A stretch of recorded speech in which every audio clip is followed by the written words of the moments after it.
Hola amigos, ¿cómo están? Bendiciones a todos, espero que estén todos muy bien por acá. Bendecida semana para todos los que nos están viendo. Eh, Estamos contentos de poder tener otra vez nuestra clase de Primera de Pedro. Vamos a continuar ahí con la primera carta de Pedro en el capítulo 3. Estamos ya en el capítulo 3 y vamos a continuar teniendo nuestra breve clase. Vamos a pasar unos 30 minutos, 35 minutos, 40 máximo en nuestra clase. Déjenme avisar a los demás.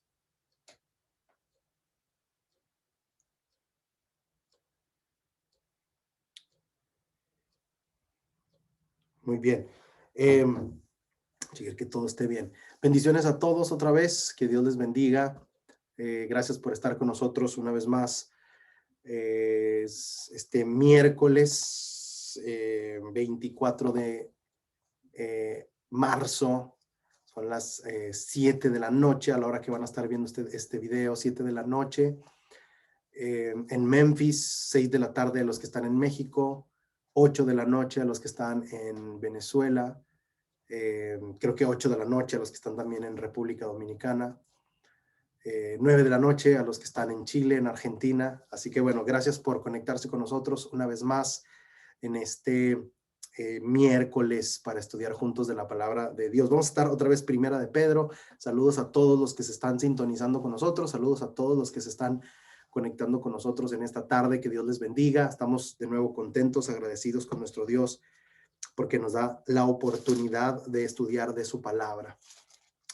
Vamos a orar, hermanos, rápidamente y vamos a entrar a nuestro texto, que es Primera de Pedro. Mientras vaya usted buscándolo, Primera de Pedro, capítulo 3, versículos del 13 al 22. 13 al 22. Primera de Pedro, capítulo 3, versículos del 13 al 22. Así que bueno, amigos, vamos a darle aquí. Como le digo siempre, siéntase cómodo, siéntase tranquilo, vaya por su agua, vaya por su comida, vaya por su cena, cene junto con nosotros. Bueno, yo no estoy cenando, pero cene mientras estudiamos y vamos a estudiar de la palabra de nuestro Dios en esta tarde. Primera de Pedro, capítulo 3, versículos del 13 en adelante. Dice la palabra de Dios, hermanos, el verso 13: ¿y quién les podrá hacer daño a ustedes si demuestran tener celo por lo bueno? ¿Verdad? Bien, vamos a orar, hermanos, antes de continuar. Padre, gracias te damos por tus bendiciones infinitas, por dejarnos estudiar de tu palabra y por cada uno de los que estamos conectados, Padre. Que tú guíes nuestro estudio en esta noche y nos sigas llenando de bendiciones y dándonos la capacidad de poder reconocer todo lo que tú has hecho por nosotros. Te lo pedimos en Cristo Jesús. Amén. Bien, Primera de Pedro, capítulo 3, versículos 13, que acabamos de leer. Vamos a ir sección por sección y lo primero vamos a tratar de ver el versículo 13. Y lo primero, hermanos, que tenemos que recordar son dos cosas. Primero, tenemos que recordar que el apóstol Pedro, hermanos, está hablando en un contexto de personas marginadas, les está hablando a personas que se sienten marginadas. Esa es su audiencia original.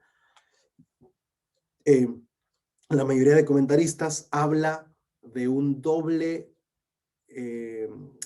sentido de ser marginado. Uno, por su estatus social, eran residentes temporales, ya lo hemos mencionado en todas las clases, y dos, por su cristianismo. También esto incluía o añadía hostilidad a la clase de rechazo que estaban experimentando, por decirlo así, frente a los demás. Ahora, en el contexto desde el capítulo 2, verso 11, venimos viendo lo mismo. Pórtense con sumisión por causa del evangelio, ¿verdad? No por causa del que recibe la sumisión o la sujeción, sino por causa del Señor. Es una forma de presentar el testimonio cristiano a través de la paz, a través del regalo de la paz. Lo vimos con los gobernantes, lo vimos con los amos, lo vimos con los esposos, ¿verdad? Y vimos que era veíamos la clase pasada, veíamos que es una forma de tener días buenos. Es una forma de tener días buenos. Ahora, va a seguir hablando de lo mismo el apóstol Pedro, porque este es el tema de la carta, cómo ser un marginado ¿verdad? En un tiempo difícil, como ser un cristiano que es hecho a un lado y poder representar a Cristo. Entonces, toda la carta vamos a estar hablando de eso. Verso 3 dice, ¿y quién les podrá hacer daño? Dice aquí, ¿quién les podrá hacer daño a ustedes si demuestran tener celo por lo bueno? ¿Verdad? Fíjese, el apóstol Pedro dice, ¿quién les podrá hacer daño? Nada te puede salir mal. Nada te puede salir mal, nada te puede hacer daño. Nadie te puede hacer daño si tú actúas haciendo lo bueno. Si tú tienes celo, dice aquí, por lo bueno. Si tú peleas, esa palabra celo quiere decir, si tú peleas por hacer lo bueno. Ahora, y como siempre decimos, y recuerde siempre esto, que usted interprete la Biblia, especialmente las cartas del Nuevo Testamento. Las cartas del Nuevo Testamento siempre tienen algo específico en mente, a pesar de que tenemos la mala praxis hermenéutica de tomar un principio súper específico y convertirlo en un súper punto general. No es lo que Pedro tiene en mente, no es lo que las cartas tienen en mente. Es realmente una mala praxis. Aquí en el verso 13, Pedro dice, tengan el celo de hacer lo bueno. Pedro no está diciendo de forma general, mire, sean buenos. Pedro tiene algo específico en mente, que es todo el contexto. La sujeción, la paz, el no responder los ataques con más ataques, el poder ser sujeto, el poder ser sumiso. Eso es lo que tiene Pedro en mente. Cuando él dice, ¿quién les podrá hacer daño si ustedes tienen celo de hacer lo bueno? Entonces, nada puede salir mal si nosotros hacemos lo bueno. Nada puede salir mal si nosotros vivimos en paz y le regalamos paz a los demás. Todo puede salir mal cuando yo dejo, esos principios. Todo puede salir mal si yo dejo esos principios a un lado. Todo puede salir mal cuando nosotros, en lugar de sujeción, hacemos la guerra. Somos rebeldes, somos revoltosos. Es todo lo contrario a lo que está enseñando Pedro. Dice, nadie te va a herir, nada puede salir mal. ¿Quién les podrá hacer daño a ustedes? Entonces, Pedro sigue animando al cristiano, versículo 13, a que siga luchando fuertemente por hacer lo bueno, por la sujeción, por regalarle paz a los demás. Pedro sigue luchando por eso. Verso 14, pero aún si sufren por causa de la justicia, dichosos son. ¿Qué quiere decir el verso 14? Que Pedro no vive en un color de rosa. Pedro no nos está, porque a lo mejor usted está diciendo, ahorita que yo explicaba el verso 13, usted a lo mejor puede pensar, oye, pero no eso es una generalización muy grande. Pedro no está diciendo que el mundo es color de rosa y que si usted obra bien, siempre le va a ir bien. No, Pedro sabe que si usted obra bien y piadosamente, le puede ir mal. Puede que haya personas que la traten con injusticia. Puede que haya personas que le traten a usted de forma injusta, que la maltraten, que la persigan, que la rechacen. Pedro sabe esto. Entonces, pero estos dos principios, por eso el 13 y el 14 van siempre de la mano, ¿verdad? Siempre van de la mano. Verso 13, usted obre bien, no se canse de hacer el bien, nadie le podrá hacer daño. Siempre usted va a vivir feliz y contento cuando usted decide hacer lo bueno.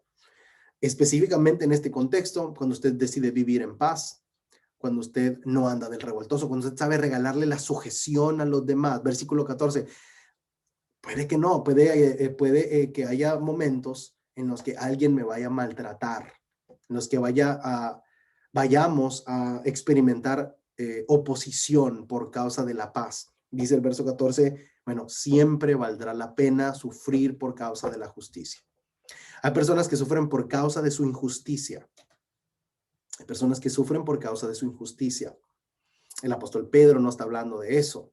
El apóstol Pedro está hablando de las personas que sufren por causa de la justicia. Dice Pedro aquí, si vale la pena sufrir por algo, es por causa de hacer lo bueno. ¿A qué se refiere? Bueno, recuerde todos los ejemplos que hemos visto antes. Imagine el gobernador, el gobernante que maltrata a su pueblo. El pueblo le regaló a él sujeción y él lo maltrata o es corrupto. Bueno, dice el apóstol Pedro, valdrá la pena porque nosotros de nuestra parte hicimos lo que era correcto, que era la paz y la sujeción.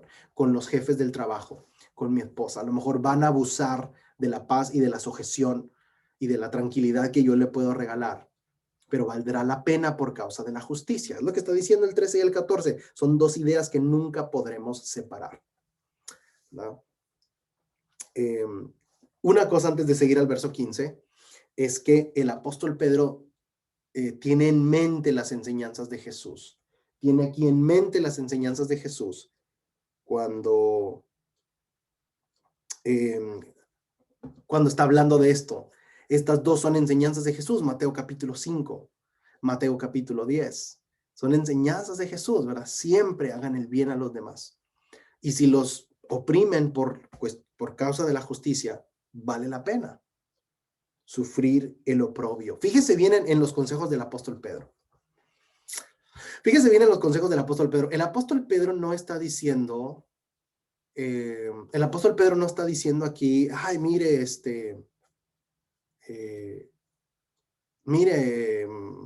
vaya y haga una revuelta, mire, no se deje. Y segundo, el apóstol Pedro no está hablando de dejarnos abusar. Pedro no está incitando el abuso. Pedro no está incitando el abuso. Pedro lo que está haciendo aquí, hermanos, es simplemente recalcar que un regalo grandísimo que los cristianos pueden hacer y que va a hablar muy bien de la causa de Cristo, va a dar testimonio, es hacer el bien, que en este contexto es sujetarnos, estar tranquilos, regalar la paz. La otra parte puede abusar, pero valdrá la pena. Y de nuevo, Pedro no está incitando al abuso, ni está incitando a que nos dejemos abusar.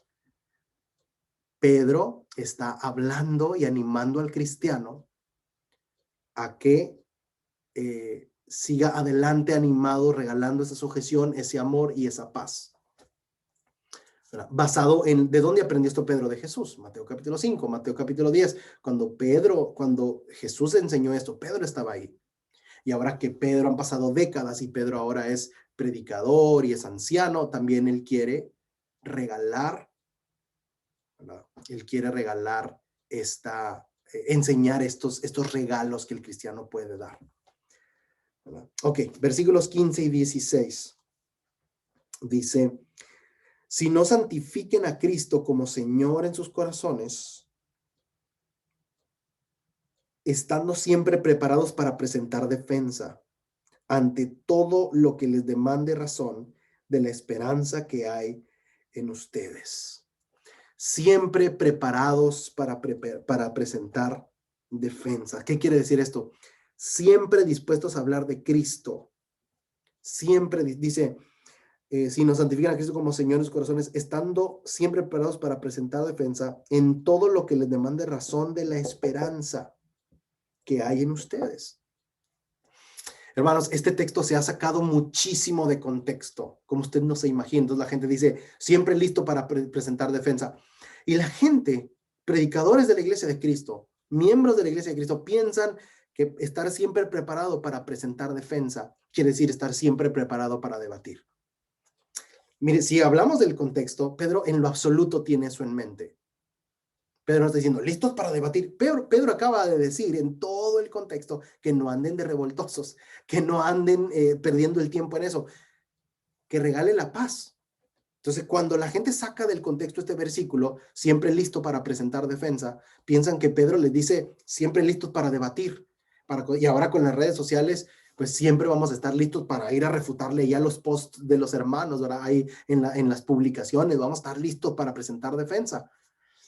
En lo absoluto, este es el contexto que tiene Pedro en mente. En lo absoluto es la idea que Pedro tiene aquí en mente, ni es un texto. Cuando usted escuche eso, es que estoy listo para presentar defensa, eso quiere decir que estoy listo para refutar. Pedro no está hablando de eso.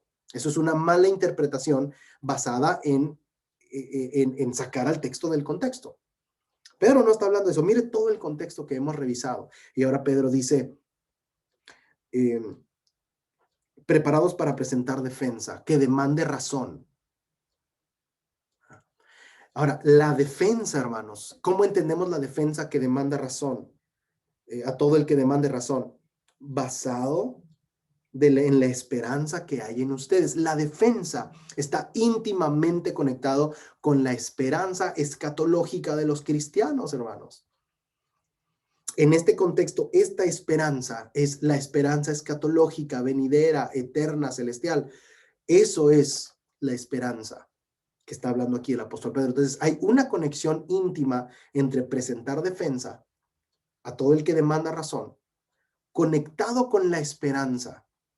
¿Qué quiere decir esto? Que si algunos de los opresores de la primera carta de Pedro a los cristianos, algunos de los opresores, aquellos que están oprimiendo a los cristianos, demanda razón. ¿Por qué? Porque acuérdese usted del contexto. Probablemente los cristianos no participan de la obediencia civil de adorar al emperador, de la religión pagana grecorromana, específicamente romana de este contexto. El apóstol Pedro dice, explíqueles a todo el que demande razón, pero no se le olvide que la defensa está conectado con nuestra esperanza. Explíqueles la esperanza que nosotros tenemos, de la esperanza que hay en ustedes. Y fíjese, santificar a Cristo como Señor en sus corazones. ¿Cómo? ¿Cómo santificamos a Cristo? Estando siempre preparados para presentar defensa a todo el que demanda razón. ¿Cómo se hace eso, hermanos? Mostrando la sujeción. Esa es la mejor defensa. Porque es a donde nos lleva el contexto, hermanos. La mejor defensa es la paz que le podemos dar a otros. Es el testimonio. La mejor defensa es el testimonio, hermanos. Yo no sé por qué ganas de interpretar estos versículos como debatir, como un debate, ¿verdad? Como estar peleando, como estar refutando a los demás. Hay gente que se gloria de estos versículos y dice,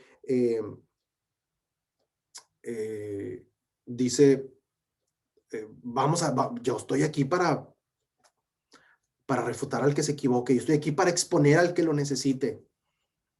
No, hermanos,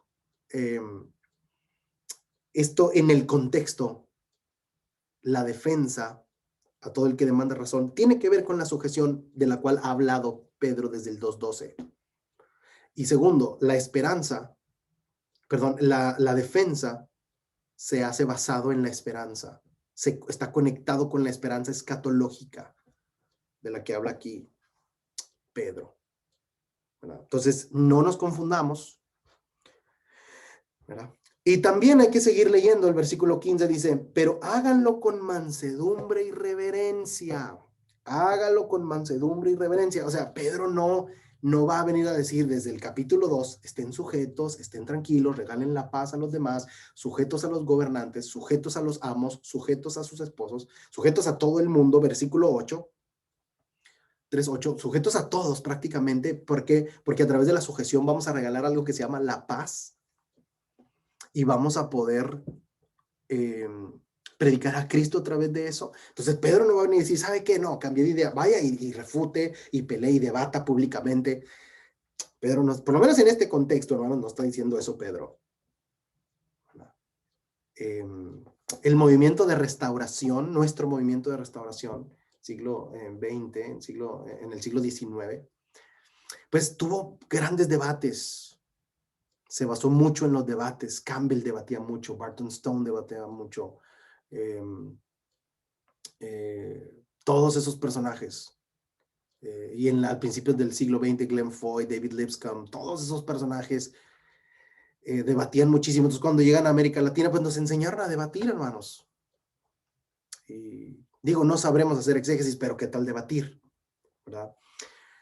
Y sacamos versos como estos, o como el de contender ardientemente por la fe, hermanos. Y ambos están sacados del contexto, ¿verdad? Ambos están sacadísimos del contexto. Pedro dice que la defensa que va a presentar no es un debate, es una actitud. Segundo, esa defensa se presenta conectado con la esperanza escatológica del cristiano. Tercero, esa defensa se presenta con mansedumbre y reverencia. O sea, Pedro sigue hablando de lo mismo, hermanos. Este texto nos habla de que Pedro está animando al cristiano que no se deje abusar, no está incitando al abuso de nuevo, pero si va a presentar defensa, pues su mejor defensa es su actitud. Y si tiene que explicar sobre su esperanza escatológica, lo hace, pero con mansedumbre y reverencia. Usted no va a encontrar un lugar en la Biblia, hermanos, en donde le incite a usted a ser revoltoso, a ser rebelde, y a no presentar sujeción, porque la sujeción, se lo repito, como se lo he repetido en todas estas semanas, tiene que ver con la causa del Señor y no con nosotros mismos. Verso 3:16, primera de Pedro 3:16, teniendo buena conciencia para que en aquello en que son calumniados sean avergonzados los que hablan mal de la buena conducta de ustedes en Cristo. Ahí está. Otra vez, ¿verdad? Entonces, otra vez volvemos al capítulo 2, que es el mismo hilo de pensamiento que maneja Pedro aquí. Por si alguien los acusa, se avergüence de las acusaciones por su buena conducta en Cristo. ¿Qué es la buena? De nuevo, no generalicemos. Pedro tiene algo específico, la sujeción, la paz que le podemos regalar a otros. De eso está hablando aquí el apóstol Pedro. Verso 17, pues es mejor padecer por hacer el bien, si así es la voluntad de Dios, que por hacer el mal. Verso 17, siempre será preferible sufrir por la justicia que sufrir por la injusticia. Hay gente que sufre o que sufrimos por causa de nuestros pecados. Pedro está hablando, no, si vamos a sufrir, que sea porque regalamos sujeción y no porque regalamos rebeldía y no porque regalamos problemas y falta de paz. Ok, a partir del versículo 18, déjeme ver cuánto tiempo llevamos. No sé cuánto tiempo llevamos.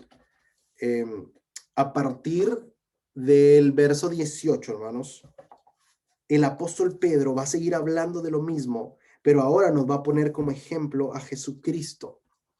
Ahora nos va a poner como ejemplo a Jesucristo, ¿verdad? De lo mismo. Estén dispuestos a presentar defensa y su mejor defensa es la paz. Es una actitud, no un debate. Y el gran ejemplo de esto, de regalar la paz cuando el otro no lo merecía, de regalar sujeción cuando el otro no lo merecía y de sufrir por causa de la justicia, es Cristo. Dice el verso 18, porque también Cristo murió por los pecados una sola vez, el justo por los injustos, para llevarnos a Dios muerto en la carne, pero vivificado en el espíritu. En el espíritu también fue y predicó a los espíritus encarcelados, quienes en otro tiempo fueron desobedientes cuando la paciencia de Dios esperaba en los días de Noé, durante la construcción del arca, en la cual unos pocos, es decir, 8 personas, fueron salvadas por medio del agua. Ok, 18 al 20. Este de los espíritus encarcelados es mucha polémica. Usted puede leer comentarios y comentarios de esto, predicaciones y predicaciones de esto. ¿A qué se refiere Primera de Pedro cuando dice que Cristo en el espíritu predicó a los espíritus encarcelados de otro tiempo, quienes en otro tiempo fueron desobedientes? En otro tiempo fueron desobedientes, pero ahora Cristo les predicó. Ok. ¿A qué se refiere esto, hermanos? Hay 3 posturas que quiero compartirle hoy, que yo me atrevo a decir que en cualquier comentario bíblico, en un buen comentario bíblico, lo que usted va a encontrar son diferentes posturas. En un mal comentario bíblico usted va a encontrar una y le va a decir, esta es la verdadera. En un buen comentario bíblico, un buen maestro le va a exponer las diferentes posturas que hay. Entonces quiero darle 3 posturas.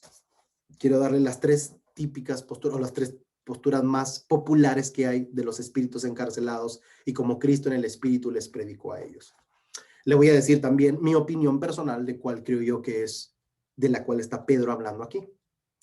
Primero, la teoría que se llama Cristo descendió al infierno, ¿verdad? Entonces, aquí varios comentaristas dicen que Cristo, ¿a qué se refiere la palabra encarcelado? La palabra encarcelado debe darnos mucha luz. ¿A qué se refiere esa cárcel?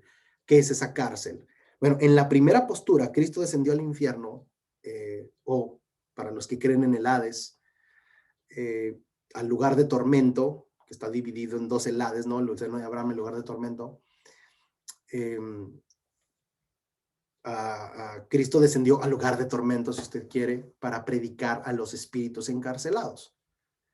La palabra cárcel en esta primera postura querrá decir a los que están atrapados en ese lugar. Y Cristo fue a predicarles para liberarlos. Entonces la cárcel en la primera postura es el infierno o el lugar de tormento. Y Cristo fue a predicarles allí. Primera postura. Segunda postura. Si usted acaba de entrar y dice, ¿qué está diciendo? Estoy presentando las tres posturas. No estoy diciendo que yo creo esa. ¿Okay? Estoy presentando tres posturas más populares en cuanto a los espíritus encarcelados. Entonces, la primera es, Cristo descendió al infierno o al lugar de tormento. O vamos a decir, Cristo descendió al infierno y o al lugar de tormento. Porque no, para que no quiero decir qué creo yo en cuanto a este tema, porque no es el tema de hoy. Cristo descendió al infierno y o al lugar de tormento a predicarle a los espíritus encarcelados del tiempo de Noé o a todos de la antigua dispensación, como usted quiera verlo, les fue a predicar para liberarlos. Primera postura. Segunda, algunos creen que esto habla, yo creo que esto, por lo menos en la Iglesia de Cristo, esta va a ser la más repetida, la más popular de las teorías, que es la preexistencia de Cristo. La preexistencia de Cristo. ¿Qué quiere decir esto? Cristo en su preexistencia, es decir, Cristo vivió en el tiempo de Noé y el Espíritu de Cristo a través de Noé predicó cuando Noé predicaba. Cuando Noé predicaba a los para que se arrepintieran del pecado y todo eso, que el Espíritu de Cristo estaba en él. Entonces, muchos resaltan aquí la preexistencia de Cristo y su espíritu estaba en Noé, cuando Noé predicaba el arrepentimiento en su tiempo.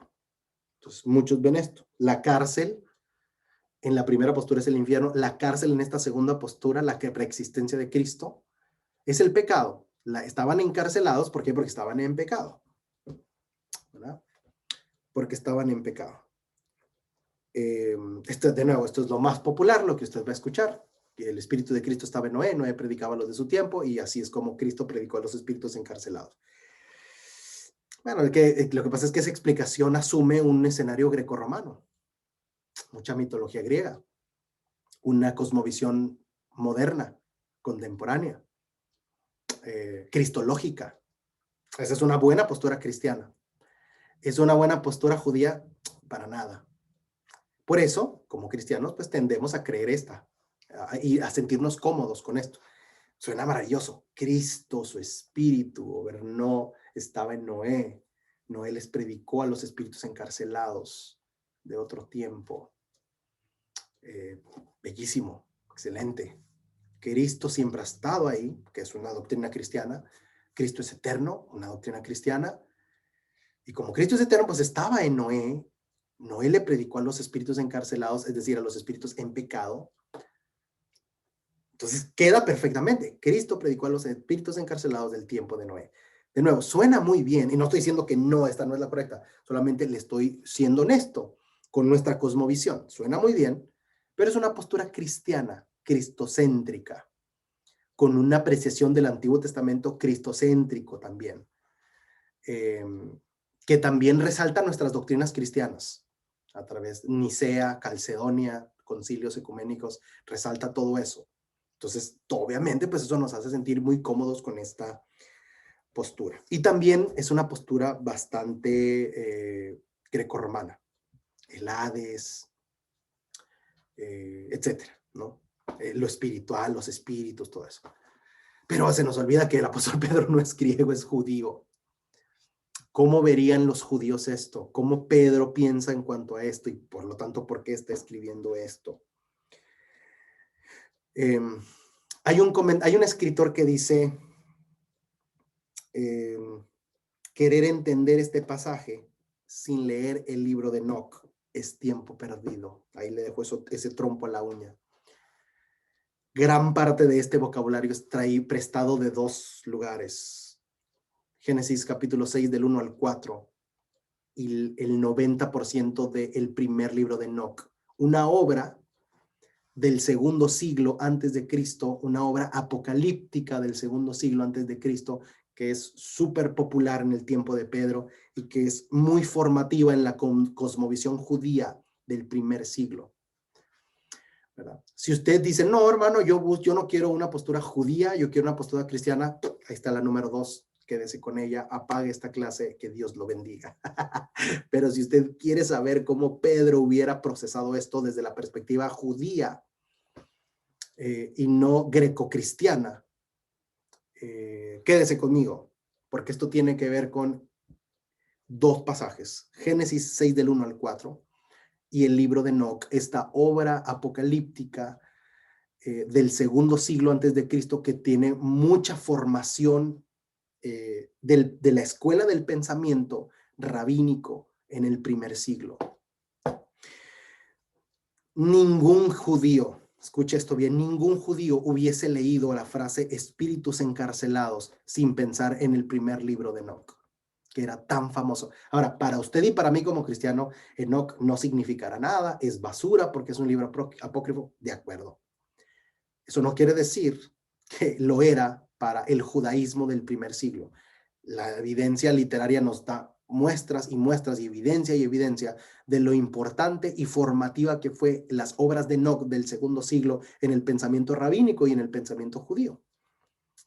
Entonces, eso es lo primero que tenemos que entender. Por eso este autor que dice, querer entender este pasaje sin un ejemplar, sin leer la obra de Enoc, es tiempo perdido. Nadie debería atreverse a hacer tal cosa. ¿Verdad? Entonces, en el libro de Enoc se habla muchísimo de los espíritus encarcelados. Se habla muchísimo de los espíritus encarcelados. Y en el libro de Enoc, básicamente, si usted no ha leído, debería leerlo. De nuevo, no es porque es un libro inspirado o porque queramos que usted se haga católico o judío. No, es porque simplemente es una explicación de Génesis 6 del 1 al 4. ¿Verdad? Dice Génesis 6. Vamos a leerlo, hermanos, 6 del 1 al 4. Aconteció que cuando los hombres comenzaron a multiplicarse sobre la superficie de la tierra y les nacieron hijas, los hijos de Dios vieron que las hijas de los hombres eran hermosas y tomaron para sí mujeres de entre todas las que les gustaban. Entonces el Señor dijo, mi espíritu no lo echará para siempre con el hombre, porque ciertamente él es carne. Serán pues sus días 120 años. Mira el 4. Había gigantes en la tierra en aquellos días y también después, cuando los hijos de Dios se unieron a las hijas de los hombres, y ellas les dieron hijos. Estos son los héroes de la antigüedad, hombres de renombre. Ok, ¿quiénes son estos gigantes? Los judíos tenían una postura muy fuerte y déjenme aclarar esto, que los judíos tengan una postura no quiere decir que es la correcta, pero la tenían. Y gran parte de esta postura, de quiénes son estos gigantes y cómo se unieron los hijos de Dios y las hijas de los hombres, tenía una explicación judía y está en el libro de Enoc. Y en el libro de Enoc nos habla de estos gigantes o estos hijos de Dios se unieron con las hijas de los hombres, son ángeles caídos que se encontraban en cárceles espirituales, ¿verdad? De hecho, en el libro de Enoc se utiliza la frase cavernas de la tierra, y Pedro utiliza esta misma frase literalmente como aparece en Enoc, en el capítulo 2 y en el versículo 4, porque dice, porque Dios no perdonó a los ángeles cuando pecaron, sino que los arrojó al infierno y los entregó a fosos de tinieblas, reservados para juicio. Hermanos, segunda de Pedro 2:4 son ideas traídas literalmente del libro de Enoc, ¿verdad? Los entregó a fosos de tinieblas, reservados para juicio. Entonces, y de nuevo, yo creo que me escuche bien esto, no quiere decir que esta es la respuesta correcta, es la cosmovisión judía. Si usted le preguntara a un judío del primer siglo, ¿qué son para ti los fosos de tinieblas? Ah, es donde están los espíritus encarcelados. Ahí están, libro de Enoc, una de las obras, estaba en el top 3 de las obras más populares del primer siglo, el libro de Enoc, ¿verdad? Y el apóstol Pedro, hermanos, está diciendo, volviendo al capítulo 3, que Cristo en el Espíritu fue a liberar y fue a predicarles a esos ángeles caídos. ¿Qué está diciendo el apóstol Pedro aquí?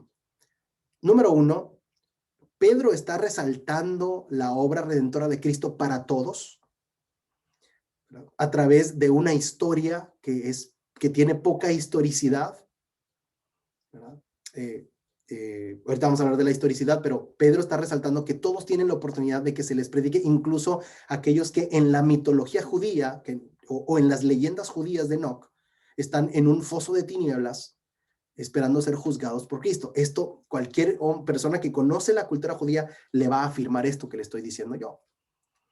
Pedro está, número uno, resaltando que Cristo les puede predicar a todos, incluso a ellos, ¿verdad? Y número dos, y lo más importante, Pedro no está interesado en saber, esto pasa lo mismo en Judas, ¿verdad? Ahorita vamos a hablar de eso, pero Pedro no está interesado en saber, no es su discusión si esto es verdad o esto es mentira, si esto de los fosos de tinieblas es verdad o es mentira, que si los espíritus, en verdad ya hay espíritus encarcelados, si eso es histórico o no lo es. Pedro no está interesado en eso.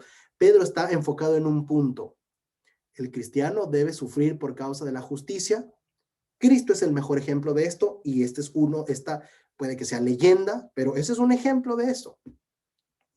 Fosos de las tinieblas, donde estaban los espíritus encarcelados. De nuevo, usted a lo mejor puede ver esta clase y dice, esa está muy fumada. Está muy fumada, ¿de dónde la sacaron? Bueno, no la saqué yo, no la invento yo. Es cosmovisión judía del primer siglo. Pedro es un judío, Pedro no es greco-romano. Pedro no va a citar Jueces del 4 al 6, cita los fosos de las tinieblas también. Era una parte de la cosmovisión judía, preexílica, y se desarrolla mucho más, a más detalle, cuando viene la literatura apocalíptica en la época intertestamentaria. Y el libro de Enoch es una explicación de esto, de los ángeles caídos. De nuevo, esto no quiere decir que esto sucedió así. Simplemente Pedro está echando mano de una historia bien conocida de su tiempo para hablarnos del punto que en verdad importa aquí en el capítulo 3, que es Cristo está dispuesto a sufrir incluso cuando hay injusticia. Por lo tanto, siempre debemos dar el regalo de la sujeción y de hacer lo bueno. Cristo lo hizo, Cristo murió por nosotros. Número 1, versículo 18, Cristo murió por nosotros cuando éramos injustos. Número 2, Cristo le predica a todo el mundo, incluso cuando tiene que sufrir, incluso si tiene que ir a los fosos de las tinieblas. Pedro no está diciendo que esto sucedió tal cual, está echando mano de una leyenda popular del libro de Enoch, ¿verdad?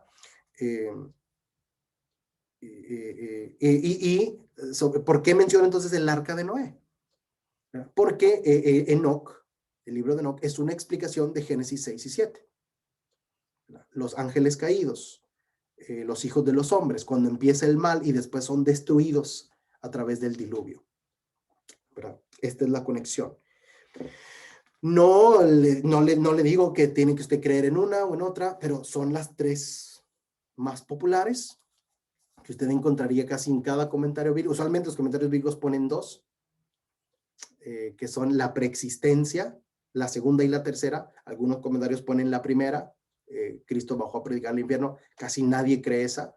Creo que la mayoría o cree la segunda, sobre todo en la perspectiva cristiana, o cree la tercera, ¿verdad? La explicación relacionada con el libro de Enoch, que es mucho más apegada a la cultura judía, que es mucho más apegada al contexto y que es mucho más apegada a lo que Pedro compartiría, ¿verdad?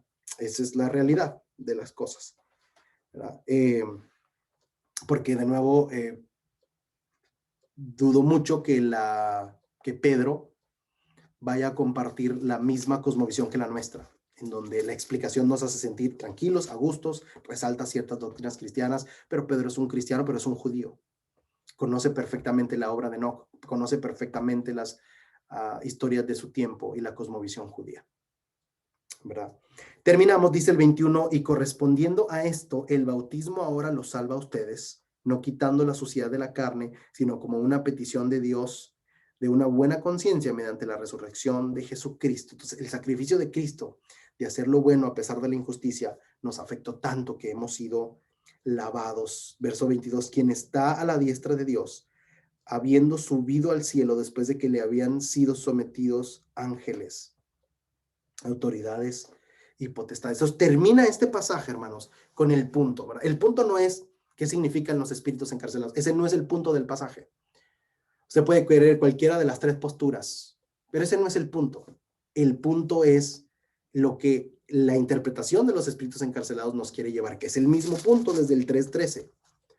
El cristiano debe aprender a hacer lo bueno, incluso cuando eso representa justicia. 18 al 22, el gran ejemplo de eso es Jesucristo. Versículo 22, que se humilló, sufrió la injusticia, pero Jesucristo le ha exaltado. Ese debe ser nuestro ejemplo para nosotros. O sea, puede que usted diga, no, a mí esa explicación del judaísmo no me gustó. Está bien, no la crea.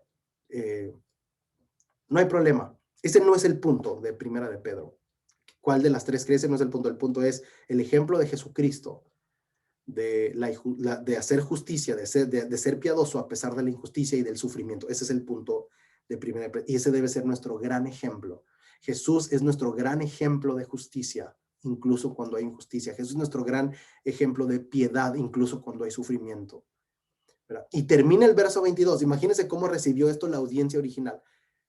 No se olvide que al hacer esto, la piedad, incluso cuando hay injusticia, a pesar de esto, Dios exaltó a Jesucristo y exaltará al cristiano también. ¿Verdad? Este es el punto, hermanos, hasta aquí. Y bueno, vamos a quedarnos hasta aquí, versículo 22. Vamos a empezar el capítulo 4:1 el próximo miércoles. Así que bueno, Dios me los bendiga a todos. Gracias por estar con nosotros esta noche. Espero que le haya servido lo que hemos visto. Y nos vemos el próximo miércoles. Invite a alguien, no falte. Nos vamos para empezar el capítulo 4 el próximo miércoles. Que Dios les bendiga, hermanos.